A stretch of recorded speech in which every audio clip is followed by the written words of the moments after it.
Ini soal pengangguran. Pernahkah Anda memikirkan betapa berbahayanya jika dalam sebuah negara tingkat pengangguran itu tinggi? Mengapa ini berbahaya? Karena pengangguran itu identik dengan kemiskinan. Pengangguran itu nanti identik dengan tingkat kriminal yang tinggi. Pengangguran itu nanti identik dengan perbedaan antara si kaya dan si miskin.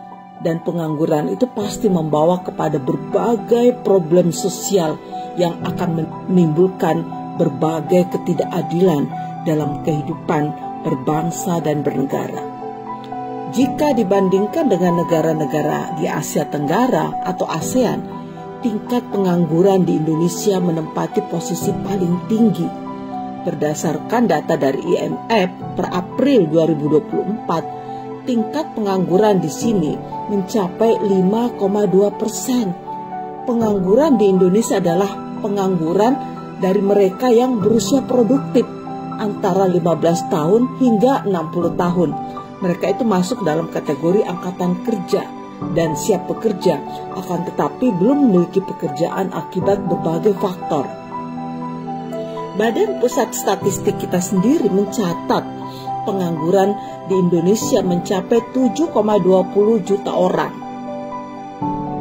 Per Februari 2024, angka ini setara dengan tingkat pengangguran terbuka sebesar 4,82%.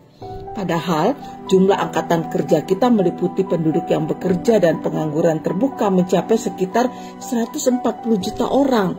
Jumlah ini meningkat sekitar 8,8 juta orang ya pada periode sebelumnya, yaitu 2023. Nah, menurut data yang dipublikasikan Badan Pusat Statistik Indonesia atau BPS, tingkat pengangguran terbuka pada bulan Februari 2024 itu 4,82%. Artinya, dari 200 orang yang bekerja, itu terdapat 10 orang yang menganggur. Bayangkan.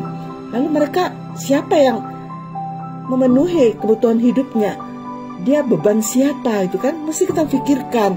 Selain itu, BPS juga mencatat bahwa hampir 10 juta anak-anak ya Gen Z, penduduk kelahiran 1997 sampai 2012, berusia 15 sampai 24 tahun diketahui menganggur atau belum memiliki pekerjaan. Mereka pun dikategorikan sebagai not employment, jadi belum bekerja. Nah, karakteristik pengangguran di Indonesia itu seperti apa? Mereka itu usia produktif. Pengangguran paling banyak terjadi pada usia produktif. Ngeri kan? Mestinya kan mereka adalah tenaga kerja atau sumber daya manusia yang sangat diharapkan untuk membangun Indonesia, tapi nyatanya mereka menganggur.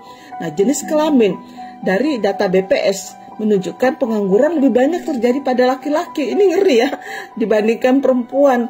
Nah, jumlah persentase pengangguran pada laki-laki itu 5,83%, sementara perempuan itu 4,86%. Nah, pendidikannya seperti apa? Tingkat pengangguran yang tinggi itu terjadi pada individu yang memiliki pendidikan rendah atau tidak tamat sekolah. Ya, ini nanti akan saya jelaskan. Persebaran wilayah, tingkat pengangguran cenderung lebih tinggi di tingkat wilayah pedesaan dibandingkan wilayah perkotaan. Bidang pekerjaan dengan tingkat pengangguran tertinggi adalah bidang informal seperti buruh tani dan buruh pabrik. Nah, dari karakteristik di atas diperoleh kesimpulan bahwa jumlah pengangguran di Indonesia saat ini didominasi oleh usia produktif yang seharusnya berjuang untuk mendapatkan kehidupan yang lebih layak. Apa penyebabnya? Tadi saya sudah katakan, pendidikan yang kurang mendukung, domisili tempat tinggal yang masih minim penyerapan tenaga kerjanya, sehingga mereka harus merantau dan di kota juga belum tentu dapat pekerjaan, dan menurunnya minat anak-anak zaman sekarang untuk bekerja di sektor pertanian. Nah, sekarang, apa sih faktor-faktor penyebab terjadinya pengangguran yang tinggi di Indonesia? Yang pertama, terjadi inflasi dan gaji pekerja itu nggak naik. Nah, terjadinya inflasi dibarengi tidak meningkatnya kesejahteraan buruh ataupun pekerja perusahaan dari segi upah, membuat masyarakat memilih untuk yang jadinya mereka nggak bisa belanja. Karena mereka nggak bisa belanja banyak, itu berimbas pada pada pekerja-pekerja lain yang misalnya yang jualan makanan, kuliner ya dan sebagainya.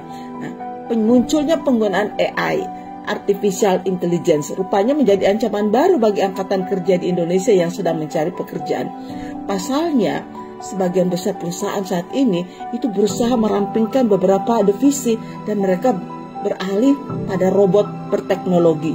Nah, kenapa mereka lebih suka pakai robot? Ya karena lebih cepat, lebih terprogram, dan penggunaan sumber dayanya lebih kecil sehingga pengeluaran perusahaan stabil. Nah, ini kan berbahaya juga nih bagi masa depan anak-anak kita. Yang ketiga, kriteria lowongan kerja yang dianggap kurang manusiawi. Nah, ini juga kan kita tidak pernah memikirkan bahwa lowongan kerja di masa akan datang itu semakin kurang manusiawi. Nah, fresh graduate yang kurang pengalaman tentu nggak banyak nih perusahaan atau lembaga yang bersedia mengambil fresh graduate atau mereka-mereka yang baru sarjana tetapi kurang pengalaman. Nah, syarat pendidikan yang masih jadi kriteria melamar kerja. Sementara data-data tenaga kerja kita itu masih umumnya itu mereka belum tamat SMA. Hampir 40% berasal dari tamatan SD. Ini juga mengerikan karena itu mari ya ini menjadi renungan penting bagi kita semua ya, bahwa kita penting mempersiapkan anak-anak kita untuk dapat bekerja dengan penuh rasa tanggung jawab.